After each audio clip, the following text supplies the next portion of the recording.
Hi my dear Tamil K-pop stans, நான் உங்கள் Megu. Welcome to my channel Tamil K-popper. So இன்னைக்கு நம்ம புதுசாக சேனலில் ஒரு செக்மெண்ட் ஸ்டார்ட் பண்ணியிருக்கோம். அந்த செக்மெண்ட்டோட பேர் என்னன்னா, எனக்குன்னே வருவீங்களாடா? ஏன்ட்ட சரசம் பண்றக்கே ஓட்டாப்பே உங்களை பெற்று விடுறாங்களா? எஸ், இதுதான். இது இந்த எபிசோடோட நேம். இது அப்படியே ஒரு சீரியஸாக பண்ணலாம் அப்படின்னு வந்து தோணுச்சு. என்கிட்ட சரசம் பண்ணுறதுக்குனே வருவீங்களாடா அப்படின்னு சொல்லி சில மொமெண்ட்ஸ்லாம் இருக்கும் இல்லையா, கேபாப் ஐடல்ஸ்குள்ளே பேண்டுக்குள்ளே, அப்படி இல்லைன்னா இந்த பேண்ட் வந்து இன்னொரு பேண்டு கூட, அந்த மாதிரி, அப்படி இல்லைன்னா கே ட்ராமா, நிறைய இதில் இந்த மாதிரி ஒரு மொமெண்ட்டு கண்டிப்பாக இருக்கும். ஸோ இதை பற்றி வந்து ஃபன் எலமெண்ட்டாகவும் இருக்கட்டும், இல்லைனா சீரியஸ் எலமெண்ட்டாகவும் இருக்கட்டும், அதை இந்த சீரீஸில் பார்க்கலாம். ஓகே, ஸோ இந்த சேனலில் புதுசாக பார்க்குறவங்க சப்ஸ்கிரைப் பண்ணி சப்போர்ட் பண்ணுங்கள். பெல் ஐக்கான் ப்ரெஸ் பண்ணிக்கோங்க. ஆல் அப்படிங்கிறத ப்ரெஸ் பண்ணால் தான் நோட்டிஃபிகேஷன் உடனுக்குடன் வரும். கரெக்டாக நீங்கள் சேனலில் வீடியோஸை பார்க்கலாம். அண்ட் இன்னொரு விஷயம் என்னென்னா, ஒரு ஸ்டாண்டர்ட் டைமிங் வந்துட்டு மெயின்டைன் பண்ணலாமா. ஸோ 7:30 நம்ம சேனலில் 7:30 PM ஈவினிங், நைட்டு என்ன வேணால் சொல்லிக்கோங்க. ஸோ அந்த டைமிங்க்கு கரெக்டாக வந்துட்டு வீடியோ வந்துடும் டெய்லியுமே. அது எஃப்எஃபாக இருக்கலாம், அல்லது வந்து இந்த மாதிரியான சில காமெடி, என்டர்டைன்மெண்ட், இன்ஃபர்மேஷன் கண்டென்ட்டும் வரலாம். ஸோ இந்த சீரீஸ் வந்துட்டு ஸ்டார்ட் பண்ணணும் அப்படின்ற போதே, இந்த பேர் வைக்கும் போதே எனக்கு என்கிட்ட சரசம் பண்ணுறதுக்குனே உங்கள் ஆத்தாப்பா பெற்று விடுவாங்களாடா அப்படின்னு வந்து சொன்னால் யார் ஞாபகம் வந்துச்சுன்னா, இந்த ஒரு மொமெண்ட் தான் ஞாபகம் வந்துச்சு. என்ன அப்படின்னா, JYP இருக்கார் இல்லையா, ஏன் இவர் வந்து ஞாபகம் வந்தார் அப்படின்னா, இவர் கம்பெனியில் இருக்கக்கூடிய பேண்ட் மெம்பர்ஸுக்கும் இவருக்கும் அப்படி ஒரு ஏழாம் பொருத்தமாக இருக்கும். JYP பல பேர் கூட சரசம் பண்ணியிருக்காரு அவர் கம்பெனிலே. ஓகே, கம்பெனிங்கிறீங்க, என்ன கம்பெனிங்க அப்படின்னு சொல்லி கேட்டிங்கன்னா, நம்ம பிஹிட் BTS மெம்பர்ஸ் இருக்காங்கல்ல, பிஹிட் போல் அவர் ஒரு கம்பெனி ரன் பண்ணுறாரு. பேங்க் பிடி நிம் மாதிரி. இன்னும் சொல்லப்போனால் பேங்க் பிடி நிம்மோட உயிர் ஸ்நேகிதன் நம்ம JYP. Once upon a time வந்துட்டு தளபதி பட ரஜினி, மம்மூட்டி மாதிரி நம்ம JYPயும் பேங்க் பிடியும் அப்படி இணைப்பிரியாத நண்பர்களாக வந்து இருந்திருக்காங்க. இப்போ என்னாச்சு அப்படின்னு சொல்லி கேட்டிங்கன்னா, இப்போயும் அவங்க ஃப்ரெண்ட்ஸாக தான் இருக்காங்க. எப்படி நம்ம பிஹிட் என்டர்டெயின்மெண்ட்டோ அதே போல் இவர் வந்து JYP என்டர்டெயின்மெண்ட் அப்படின்னு சொல்லி, நம்ம பிஹிட் என்டர்டெயின்மெண்ட்டுக்கு முன்னாடியே JYP என்டர்டெயின்மெண்ட்டில் தான் நம்ம பேங்க் பிடி ஒர்க்கே பண்ணாராம். ஓகேயா, சரி, ஓகே. ஸோ இவரோட ஃபுல் பேர் வந்துட்டு பார்க் ஜின் யோங். அதைத்தான் வந்து JYP அப்படின்னு சொல்லி அவர் வந்து அவர் கம்பெனிக்கு பேர் வச்சிருக்காரு. இப்போ இந்த கம்பெனியில் என்னென்ன பேண்ட்லாம் இருக்குது அப்படின்னா, குரூப் இருக்குது அப்படின்னா, கேபாப் குரூப்பு, நம்ம ஸ்ட்ரே கிட்ஸு, ட்வைஸு, இட்ஸி அப்படின்னு சொல்லி நிறையா பேர். ஆனால் முன்னொரு காலத்தில் ஒரு பேண்ட் இருந்தாங்க, ஒரு குரூப் இருந்தாங்க, நம்ம BTSோட பெஸ்ட் ஃப்ரெண்ட்ஸு. ஆனால் இப்போ அவங்க இல்லைப்பா. இந்த டிஸ்பேண்டுங்கிற பேரை கேட்டாலே ஆர்மிஸ்க்கு ஒரு அள்ளு கிளம்பும். அதுக்கு மெயின் ரீசன் என்ன அப்படின்னா, இவங்களோட டிஸ்பேண்ட்மெண்ட் தான். செம்ம குரூப்பு. இன்னைக்கு இவங்க இருந்திருந்தா கண்டிப்பாக செம்ம டஃப் BTSக்கு நேர்ந்திருக்கும். ஆனால் என்னவோ டிஸ்பேண்ட் ஆகிட்டாங்க. அந்த பேண்ட் நேம் வந்து பார்த்திங்கன்னா GOT7. இதில் இந்த பேண்டோட தலைவர் நம்ம நம்ஜூனோட பெஸ்ட் ஃப்ரெண்டு. பாருங்களேன், சிஇஓவும் பெஸ்ட் ஃப்ரெண்டு, லீடரும் பெஸ்ட் ஃப்ரெண்டு. நண்பன் ஒருத்தர் இருந்தா அது நம்ம ஜாக்சன் போல தான் இருக்கணும். அது என்ன அப்படின்றது நம்ம வேற ஒரு வீடியோவில் பார்க்கலாம், அப்புறம் பார்க்கலாம். ஓகே, நடந்த சம்பவம் என்ன அப்படின்னா, JYP சரியான ஒரு அட்டென்ஷன் ஸ்னீக்கர். சரியா, என்னத்தையாச்சும் கான்ட்ரோவர்சியாக பண்ணுறோன்னு சொல்லி காமெடி பண்ணிகிட்டு இருப்பார். ஸோ கிட்டத்தட்ட எனக்கு இவரை பார்க்கும்போது எப்படி இருக்குன்னா, கொரியாவோட பவர் ஸ்டார் இவர் தான்ப்பா. நம்ம ஊர் பவர் ஸ்டார் இருக்கார்ல, அதுபோல் கொரியாவோட பவர் ஸ்டார் யாருன்னு கேட்டால் நான் JYP தான் சொல்வேன். அந்த அளவுக்கு தான் ஒரு தனித்துவமான, தான் ஒரு வேற லெவலுக்கு தனக்கு வந்து ஸ்கில் இருக்குது, டேலண்ட் இருக்குது, இதை நான் மக்கள்கிட்ட ப்ரூவ் பண்ணியே தீருவேன் அப்படின்னு சொல்லி கதற அங்கே கொரிய மக்களை வந்து இப்போ எப்படி சொல்கிறது, இவரோட டேலண்டெல்லாம் அவங்கக்கிட்ட காமிச்சிக்கிட்டு இருக்காரு. ஓகேயா, சரி, ஓகே. ஸோ இப்படி தான் கொரியாவோடைய பிக்கஸ்ட் அவார்ட் ஷோவான மாமா அவார்ட் ஷோவில் மாமாமூ இருக்காங்க இல்லையா, ஸோ அந்த பேண்ட் கூட இவர் வந்து பெர்ஃபார்ம் பண்ணியிருப்பார். இதில் ஹைலைட்டே என்னென்னா, அவர் போட்டிருந்த ட்ரெஸ்ஸு தான். இவருக்கு மட்டும் இல்லாமல் கூட ஆடுற பொண்ணுக்கும் அதே ட்ரெஸ்ஸை கோத்து விட்ருப்பாரு. இந்த ட்ரெஸ் வந்து ஸ்பெஷலி மேடு பை ஐயா தான். JYPயால் பண்ண ட்ரெஸ்ஸுக்கு பேர் டிரான்ஸ்பரண்ட் ட்ரெஸ்ஸு. ஐயோ என்ன சொல்கிறேன் அப்படின்னு கேட்டிங்கன்னா, எஸ் ரெயின் கோட்டை டிரான்ஸ்பரண்ட் ட்ரெஸ்ஸுன்னு சொல்லி ஊரை ஏமாற்றிட்டு இருந்தாரா. என்ன ரெயின் கோட்டு லூஸாக இருக்கும், இது நல்லா டைட் ஃபிட்டாக இருக்கும். எனக்கும் இந்த ட்ரெஸ் எல்லாம் பார்க்கும்போது ஓகே ஃபைன், ஒரு 4-5 வாங்கி வைப்போம், நம்ம ஊர் மழை காலத்துக்கு இது வந்துட்டு யூஸ்ஃபுல்லாக இருக்கும் அப்படின்ற மாதிரி தான் இருக்கும். ஸோ இதை ஹவாஸா அண்ட் இவர் 2 பேரும் வேர் பண்ணிட்டு செம்ம ஹெவி பர்ஃபார்மன்ஸு. அவங்க வந்துட்டு கான்ஃபிடெண்ட்டாக போட்டு ஆடிக்கிட்டு இருக்காங்க. ஆனால் எனக்கு கதி கலங்குது அதை பார்க்குறச்ச.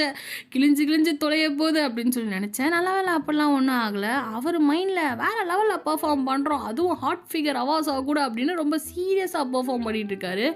எண்டில் அப்படியே அவாஸாவை மடியில் உட்கார வச்சு இந்த எண்டிங் ஃபேரி போஸ் ஒன்று கொடுப்பாரு பாருங்க. அந்த நேரம் கேமராமேனு நேராக லைட்டு திருப்பாது அப்படிங்கிற மாதிரி கேமராவை நம்ம ஜாக்சனுக்கு க்ளோஸ் வைக்க அவர் லுக்கப் பாருங்க.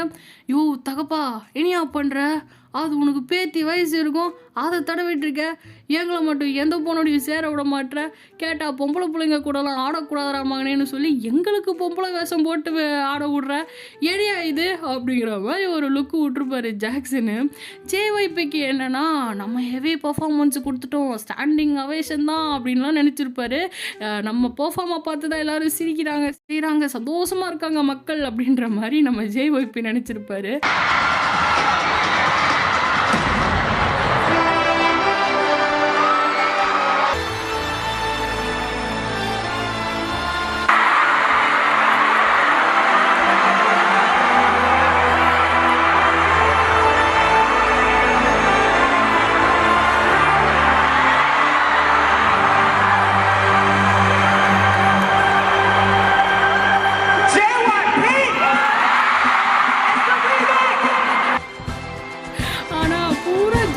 மேலே கொலை காண்டா அந்த ஷோவை வந்து பார்த்துட்டு இருந்துருப்பாங்க அந்த பெர்ஃபார்மன்ஸை. இந்த ஆளுக்கு காலம் போன கடைசியில் இதெல்லாம் தேவையோ அப்படிங்கிற மாதிரி. ஆனால் ஜாக்சனோட அந்த ஒரு ரியாக்ஷன் பார்த்துட்டு அங்கே பாருங்க, நம்ம சுகா ப்ரோவே சிரிக்க வச்சிட்டானுங்க. எல்லாம் அந்த பக்கம் டிஎக்ஸ்டி அவனுங்களுக்குலாம் என்ன தெரியும், சின்ன பிள்ளைங்க, அவங்களே வந்து இந்த ஆள் பெர்ஃபார்மன்ஸை பார்த்து காண்டில் உட்காந்துட்டு இருக்க நம்ம ஜாக்சன் கொடுத்த ரியாக்ஷனை பார்த்து சிரின்னு சிரிச்சுக்கிட்டு இருப்பான். ஸோ டோட்டலாக அங்கே இருந்த ஆர்டிஸ்ட் ஜோனில் இருக்க ஐடல்ஸ் எல்லாம் செம்ம பங்கம் பண்ணி விட்ருப்பாங்க. ஸோ இந்த பக்கம் ஜேஒய்பி எனக்கு தெரிஞ்சு கடைசியாக ஓகேயா பர்ஃபார்மன்ஸ்லாம் முடிச்சுட்டு இதை வந்து பார்க்குறப்போ ஜேஒய்பியோட மனசு எவ்வளோ வருத்தப்பட்டிருக்கும். ஏன்டா இப்படி என்கிட்ட சரசம் பண்ணுறதுக்குன்னே உனக்கு சைனாலேருந்து இங்கே அனுப்பி விட்டாங்களா, என்னடா ரியாக்ஷன் இது, ஏன்டா இப்படி பண்ணுறீங்க, மானத்தை வாங்குறீங்க அப்படின்ற மாதிரி. எனக்கு தெரிஞ்சு காட்7 கொஞ்சம் ஓவராக தான் வந்துட்டு ஜேஒய்பியை வந்து காண்டேற்றிருப்பாங்க போல். அதனால தான் ரெனியூ பண்ணாமல் கான்ட்ராக்டை ரெனியூ பண்ணாமல் அனுப்பிவிட்டார் போல். சரி ஓகே, அடுத்த மொமெண்ட் வந்து கண்டிப்பாக ஜேஒய்பிக்கு எப்படி அவர் வளர்த்த கடா மாறலப்பா இதோ அதே போல தான் நம்ம புள்ளிங்களும். பாவம் அந்த மனுஷன் பேங்க்பிடி உங்களுக்கு குறவள வரைக்கும் சோறு போட்டு ஐடல் ட்ரைனிங் கொடுத்து படிக்க வச்சு பாட்டு பாட சொல்லி கொடுத்து ஆட வச்சு அழகு பார்த்ததுக்கு உங்களால் என்ன பண்ண முடியுமோ அதை பண்ணிட்டீங்க அப்படின்ற போல தான். ஒன்றும் இல்லை. Hey yo, Hitman Bang introduces Hit It, the second audition. Rap, dance, 노래, live flow, net batch. 네, 죄송합니다. யார் வம்பு துப்புக்கும் போகாமல் ஐயா அவரோட அடுத்த ஆடிஷனுக்கு ஆள் எடுக்கிறோம், வர்றவங்க வாங்கன்னு சொல்லி நம்ம பேங்க்பிடி நேமும் ஒரு வீடியோ வந்து வெளியிட்டிருப்பார். ஓகேயா, ஐயோ இவனுங்க அதை வச்சுட்டு அந்த மனுஷனை போட்டு பாடாப்படுத்திக்கிட்டு இருக்காங்க. Hey yo, Hitman Bang introduces Vicky's second audition. Hey yo, Hitman Bang introduces Hit It, the second audition. கிட்டத்தட்ட 10 வருஷமா இதை வச்சு கலாய்ச்சிட்டு இருக்காங்க நம்ம பிடிஎஸ். ட்ரெண்டை வந்துட்டு ஆரம்பிச்சு வச்சதே நம்ம லீடர் தான்.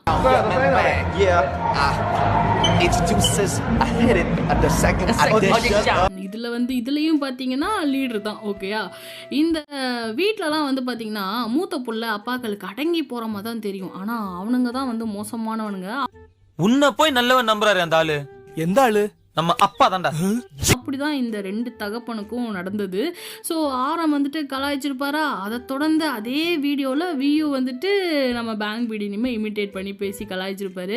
சரி இது பரவாயில்ல, ஒரு வார்த்தை வரி மாறாமல் நம்ம ஜேயோப் ஒரு ரேடியோ ஸ்டேஷனில் உட்காந்து இன்டர்வியூக்கு போக சொல்லி அனுப்பி விட்டா இவர் அங்கே போய் பேங்க் பிடி நம்ம கலாய்ச்சிட்டு இருப்பாரு. ஜேயோப் கண்ணா நீயுமா இந்த அப்பனை கலாய்க்கிற அப்படிங்கிற மாதிரி தான் பேங்க் பிடியோடைய மைண்ட் வாய்ஸாக இருந்திருக்கும். சரி அதையும் தொடர்ந்து நம்ம ஜங்குக்கு அவனுங்களை விட இவர் பெட்ரு அந்த மாதிரி வந்து பண்ணிக்கிட்டு இருக்காரு. கடைக்குட்டி கொஞ்சம் ஓவர் செல்லத்தில் தான் வந்துட்டு தெரியும் இல்லையா. இதில் கொடுமை என்ன அப்படின்னா, இவங்க வந்துட்டு கேமரா முன்னாடி பேங்க் பீடியை கலாய்ச்சிட்டு ஐயோ நம்ம பிரச்சனையில் மாட்ட போகிறோம், ஐயோ நம்ம பிரச்சனையில் மாட்ட போகிற வர சொல்லிக்கிட்டு இருப்பாங்க. பேங்க் பீடியோட மைண்ட் வாய்ஸு கண்டிப்பாக நம்ம ஒரு மூக்கு பெரிய பெத்த குடமிளகா மூக்கு இது தான் வந்து வரைஞ்சி வச்சுருப்பாங்க.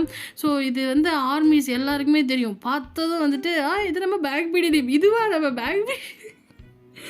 பேங்க் பிடி மைண்ட் வாய்ஸ் ஏமா 2 கண்ணு அந்த குடமிளகா மூக்காமா நான் எவ்வளோ பெரிய உருவத்தை அப்படின்ற மாதிரி.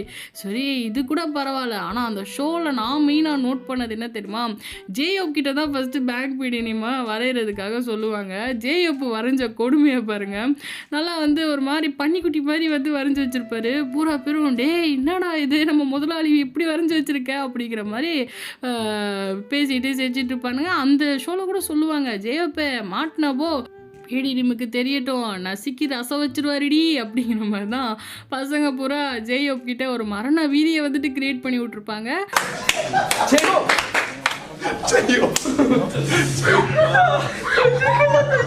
팔 잡고 다리 잡고 지금 지민이! 야 이거! 지민이! 너네가 아들이 무사들 아니야? 혜린이! அதை தொடர்ந்து நம்ம ஜங்குக் பண்ண சம்பவம் தான் இது கூட பரவாயில்ல. அடுத்து ஒரு 2020 ஒரு ரன் பிடிஎஸ் எபிசோடில் பேங்க் பிடி நேம் இதே போல தான் பேங்க் பிடி நேம் பேரை கண்டுபிடிக்கணும். எனக்கு என்னென்னா பிடி நேம் இவங்க நம்ம பசங்களை கூட விட்டுருங்க, பிடி நேம் இந்த பின்னாடி பிடிஎஸோட அந்த க்ரூ மெம்பர்ஸ் இருக்காங்கல்ல அவங்கள துவைன்னு துவைக்கணும். ஏன்னா அவங்க பண்ணுற வேலை தான். எதுக்கு என் பேரை அப்படி அவங்க கண்டுபிடிச்சே தீரணுமா அப்படிங்கிற மாதிரி. ஸோ மறுபடியும் இந்த பேரை கண்டுபிடிக்கணும்னு உடனே வரைஞ்சிட்டா அப்படி கண்டு கண்ணு குடமிளகா மூக்கு அப்படின்னு சொல்லி காட்டினா பூரா பேரும் வந்துட்டு என்ன குஷி இது இங்கே முடியல அப்படியே போயிட்டு அந்த டெஜ்விட்டா வரைக்கும் கொண்டு போயிருப்பானுங்க. எனக்கு என்ன தோணுச்சுன்னா, நாளைக்கு பிடிஎஸ்க்கு கல்யாணம் ஆகி புள்ள குட்டின்னு பிறந்து அதுங்களுக்கும் பேங்க் பிடி தாத்தா வந்துட்டு வரைடா செல்லும் அப்படின்னு சொன்னால் அதுவும் இப்படி வரையும் போல் அப்படின்னு எனக்கு தோணுச்சு. ஸோ பிடிஎஸ் மெம்பர்ஸ் வந்துட்டு பார்த்தீங்கன்னா நார்மலாக நம்ம பேங்க் பிடி நம்ம கலாய்க்கணும்னா இந்த கண்ணுமூக்கு, அப்படி இல்லை அப்படின்னா கிஸ்ஸாஜோராப்பே அந்த இது தான். ஸோ எல்லாருமே வந்துட்டு வச்சு செய்வாங்க. இது வந்து பார்த்திங்கன்னா இன்னொரு ஹைலைட்டான மூமெண்ட்டு, நம்ம டிஎக்ஸ்டி வந்துட்டு ஒரு வாட்டி பிடிஎஸோட கான்சர்ட்டுக்கு போயிட்டு அவங்கள பார்க்குறதுக்காக வெயிட்டிங் ரூமில் வெயிட் பண்ணிட்டுருப்பாங்க. டிஎக்ஸ்டி அப்போ தான் டெபியூட் ஆக போகிற டைமு. ஸோ அப்போ வந்து வெயிட் பண்ணிட்டுருக்க அப்போ வந்து இந்த காமெடியை வந்துட்டு போடுவானுங்க. ஏன்னா ஆடிஷன்லாம் வந்துட்டு நம்ம பேங்க் பிடி பழங்காலத்தில் சொன்னது இப்படி அப்படின்ற மாதிரி. ஆனால் டிஎக்ஸ்டிக்கு புரியாது, அண்ணனுங்க என்ன பேசுகிறானுங்க அப்படிங்கிற மாதிரி அவனுங்க யோசிச்சுட்டு இருப்பானுங்களா. அப்போ தான் வந்து பசங்களாம் சொல்லுவானுங்க அவங்களுக்கு புரியல, நாங்கள் அப்புறம் சொல்கிறோம், இது ஒரு சும்மா இன்சைட் ஜோக்கு அப்படின்ற மாதிரி விட்டுருவானுங்க. டே அவங்களே வந்து கெடுக்க பார்க்குறீங்கல்ல நீங்கள் அப்படிங்கிற மாதிரி. பாவம் பேங்க் பிடி இதை பார்த்து அவர் நினச்சிருப்பார் கண்டிப்பாக. கொய்யால வாடாங்க. ஏண்டா டேய் எனக்குன்னே வருவீங்களாடா? ஏன்ட்ட சரசம் பண்றக்கே உங்க வாத்தாப்பே உங்களை பெற்றுறாங்களா? ஏன்டா அப்படி பட்டத்திலே வந்து பஞ்சு பண்றீங்க? ஸோ இந்த ஒரு மொமெண்ட் எனக்கு வந்துட்டு இதுவும் வந்து தோணுச்சு, என்னை சோதிக்கிறதுக்குனே வருவீங்களாடா அப்படிங்கிற மாதிரி. ஸோ அவ்வளோதான், இந்த சீரீஸில் 2 மொமெண்ட்டு இன்றைக்கி வீடியோவில் பார்த்தோம். நெக்ஸ்ட் வீடியோவில் இந்த என்னை சோதிக்கிறதுக்குனே வருவீங்களாடா மொமெண்ட்டில் வேறு எந்த பேண்டு யாரு கூட கேபாப் மொமெண்ட்டா இல்லை கேட்ராமா மொமெண்ட்டா இதெல்லாம் வந்துட்டு பார்க்கலாம். இந்த வீடியோ எப்படி இருந்துச்சு மறக்காமல் கமெண்ட் பண்ணி, உங்களுக்கு வேறு ஏதாச்சும் வந்துட்டு வீடியோ சஜஷன்ஸ் இருந்துச்சு அப்படின்னா ஷவுட் அவுட் பண்ணுங்கள். Okay, so take care. அன்யோங் வீடியோ குட்டீஸ்.